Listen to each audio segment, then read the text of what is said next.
From the deep, dark abyss of space arose a nightmare, one that devoured everything it touched.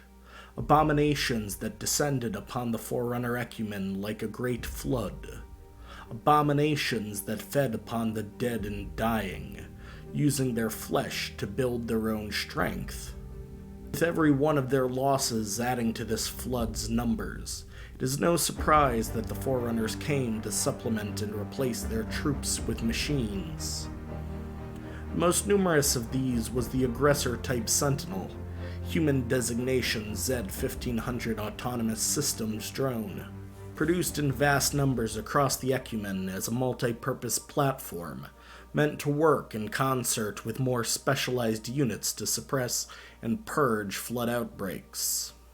Their design was modular in nature, built around a segmented and curved core, the upper portion of which carried the drone's sensory equipment and presumably its central processor. The lower portion was packed with its weaponry, tools, and propulsion systems. Around this core, the Sentinel platform was equipped with twin arms to facilitate physical interactions with the Sentinel's environment, and to their rear, a pair of fins assisted with its maneuverability. Variations of this common design have been noted between Forerunner installations, some with a golden hue to their chassis, heavier armor, shielding, and a more powerful beam weapon. Others stripped of their arms and provided with more advanced processing units and electromagnetic weaponry, still others with nothing more than aesthetic differences, and even one unit reportedly equipped with guiding munitions. Despite their investment in automation, desperation soon gripped the ecumen. Their every effort served to slow but never stop the flood's relentless march. As such, they turned to more extreme methods of containment, building a vast array of colossal ringed structures, the halos. Part weapon, part preservation measure, capable of eliminating all or nearly all sentient life from the galaxy, and depriving their foe of sustenance. Sentinels were assigned to these ring worlds, serving as their caretakers and defenders, subservient to local overseers known as monitors. The Sentinel's rudimentary intelligence being capable of only a basic response, gathering information and providing the data for monitors to formulate a strategic response. The firing of the Halo array and the end of the Forerunners left the monitors and Sentinels to their eternal watch, patrolling the vast and seemingly endless tunnels beneath the ring's surface, researching the flood, retrieving raw materials, maintaining their world, and standing ready at any moment to contain and expunge any foreign intrusion or flood outbreaks. They did so utilizing a high-powered energy beam, capable of reducing flesh, bone, and armor to ash in a matter of seconds, denying their foe a corpse to reanimate or any biomass to recover. Their form protected by light energy shields capable of shrugging off light small arms fire. Should their shields be overwhelmed, Sentinels seem programmed with a tactical last resort of self-destruction, showering their foes with shrapnel and emitting an electromagnetic pulse. Or, should the situation allow it, they have the capacity to repair any damage their forms have taken.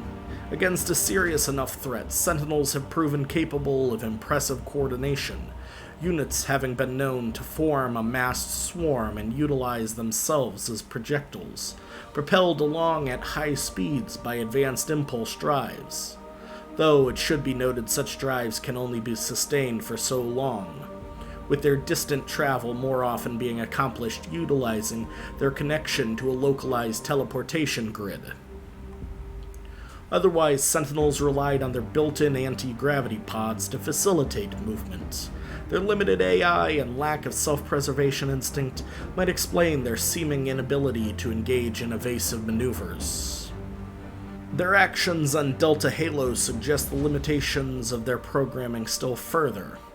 The failure of their local monitor to act in response to an outbreak of the flood and its capture by them led the ring's complement of Sentinels to falling back to pre-built Sentinel walls, vast structures honeycombed with tunnels and Sentinel production facilities.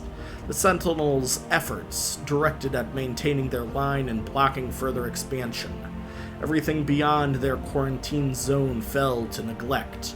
Once shining structures became overgrown, weathered, or fell into disrepair over their millennia-long battle.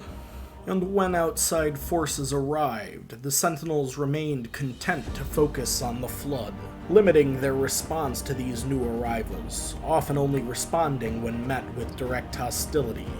This failure in programming compounded as these new arrivals not only disabled the systems of the quarantine zone, but became a conduit vector for the Flood to replenish themselves and to escape into the galaxy once more.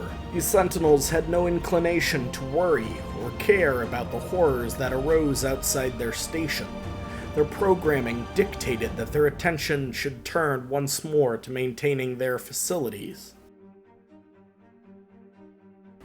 Wherever one comes across a Forerunner installation, they are likely to encounter the Sentinels, preserving their makers' abandoned structures, enduring their endless watch, and awaiting some future reclamation.